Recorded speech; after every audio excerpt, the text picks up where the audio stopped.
Well, good morning, Shelley. How are you doing? I'm doing well. Good morning. Well, thanks for joining me for the five questions and answering five questions about the comment sections of news stories. Before we get to those questions, why don't you tell everybody a little bit about yourself?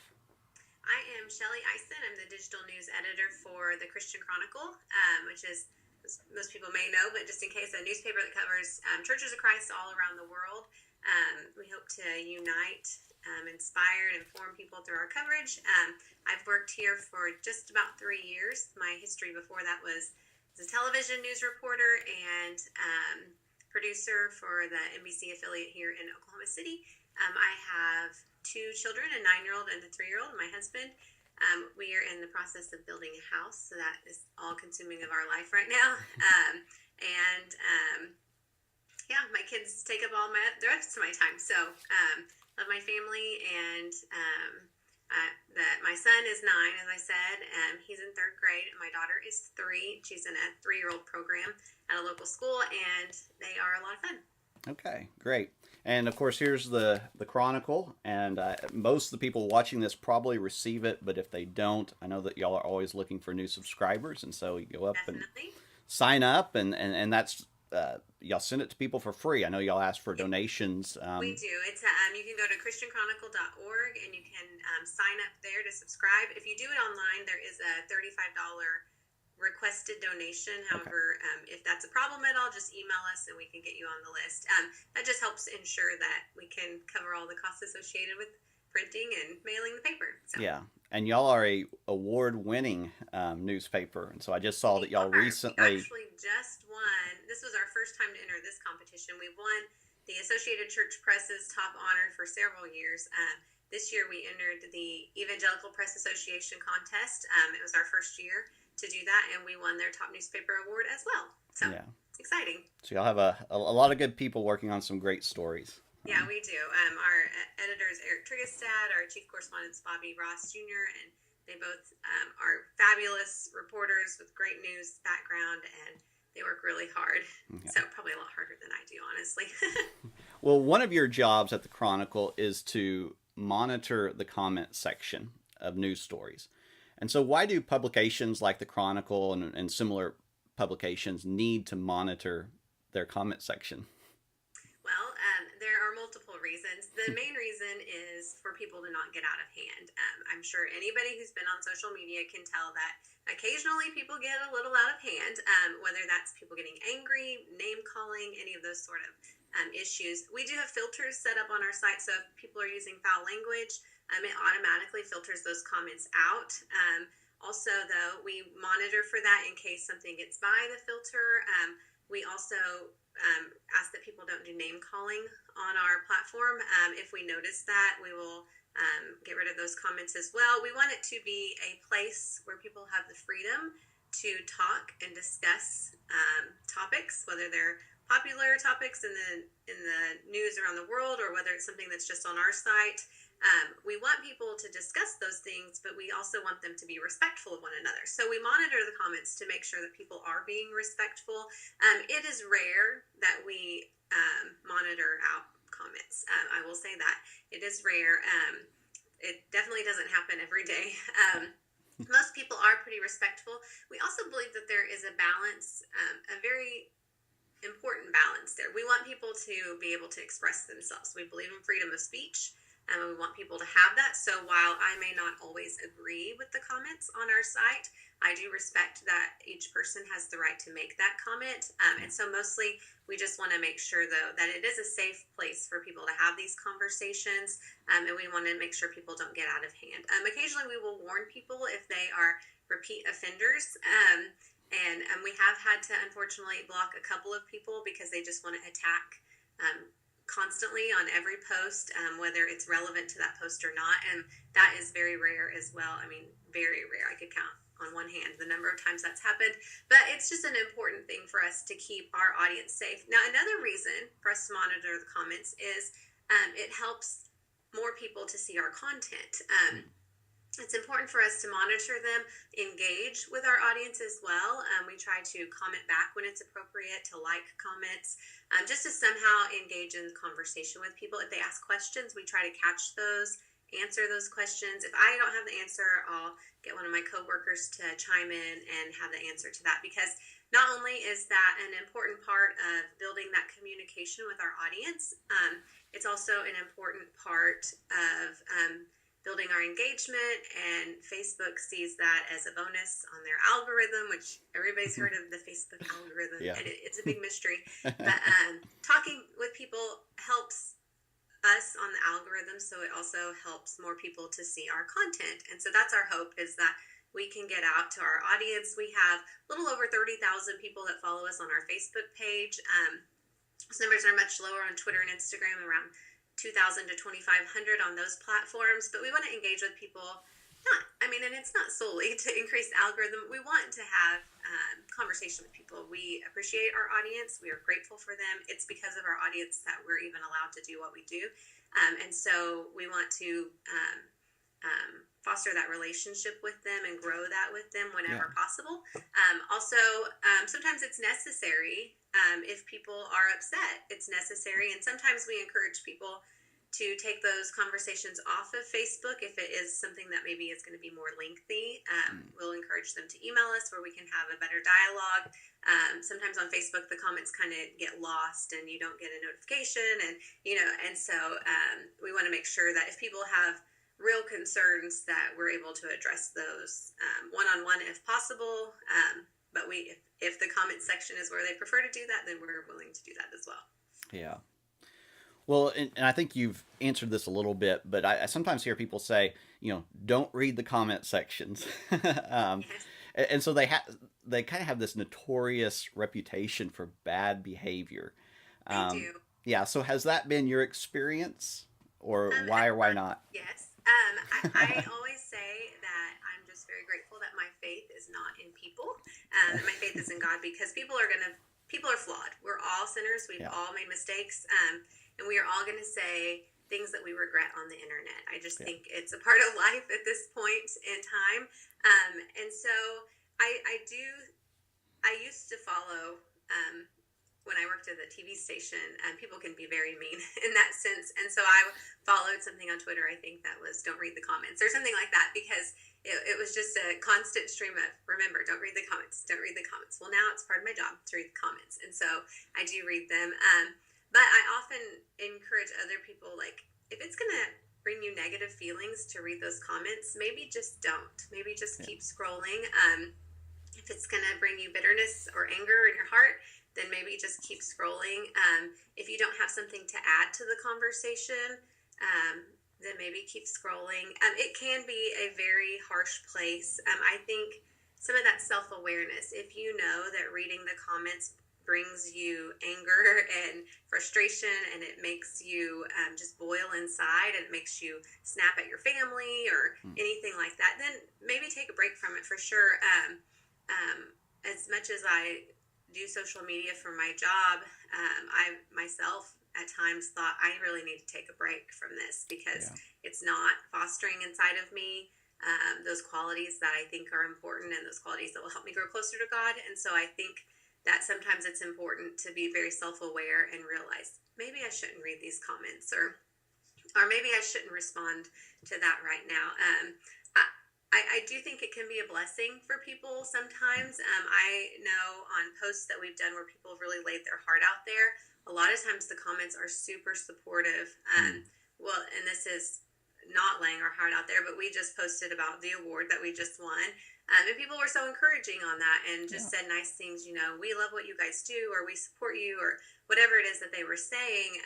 And those are genuine, heartfelt comments, and we appreciate that. So I do think the comments can be a great place for encouragement. I do think we all need to go into them with caution. Yeah. Yeah, and we probably just need to remember there's a person on the other side of that computer screen, and of course, I agree. That kind of leads me to my next question. People often use rhetoric on social media that they wouldn't use face to face. Why do you think that is? I feel like there's a little bit of anonymity, a feeling of anonymity. It's really not, because your picture's there and your name, but I feel like people feel like there is. Well, I don't know this person, so I can say this. Also, I think it's a lot easier to type something in reaction rather than pausing and responding to something. I think there's something to be said for those who are able to pause, listen, or contemplate what was said, and then rather than just react, to respond. And sometimes that might mean stepping away for a few minutes, a day, few hours, whatever it is, and really figuring out, how do I actually feel about this? Because sometimes you might type something out really fast in the comments, and then later, after you've read more details, you've seen more information about that topic, that situation, whatever it is, then you might go back and be like, oh, I didn't feel that way, but I just got in this argument with somebody on Facebook, and so now I have to stand my ground because I'm too proud maybe to go back and say, oh, I was wrong. Or, I guess you could just go and delete the comment, and then that would work as well. But I do feel like people are a little more bold on social media, that they are just not afraid to say things. And sometimes I think that makes us need to re-examine ourselves. I just did an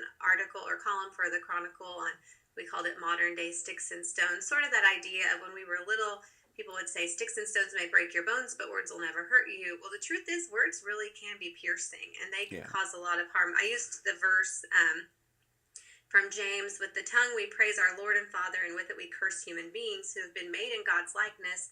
Out of the same mouth come praise and cursing. My brothers and sisters, this should not be. And that's James 3:8-10.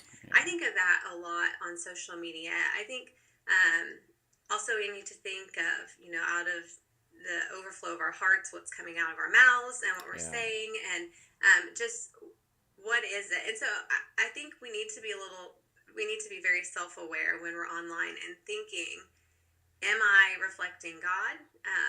Am I showing the love of Christ to others? Or am I being hateful and mean just out of reaction because what this person said offended me? And sometimes I do think it's best to just walk away from a conversation and realize, kind of like I said earlier, this isn't good for me. This is not bringing joy into my life. It's making me feel angry. It's making me snap at my family. So I think it's best for me to just walk away. I think that's hard, though, because it's so easy to just type on our computer really fast and say something that might cause harm to somebody else in some way. Yeah, that's so true. And those are some great verses to remember. We need to, I think, always keep in mind that we can practice, listening on social media. We can practice loving others, loving our enemies, So many of the things that we learn about in worship or Bible study or, from just reading the scripture, these are things that not only do we need to practice in our everyday lives, but on social media as well. Yeah. Well, so if someone wants to make a comment on a story, what advice would you give them?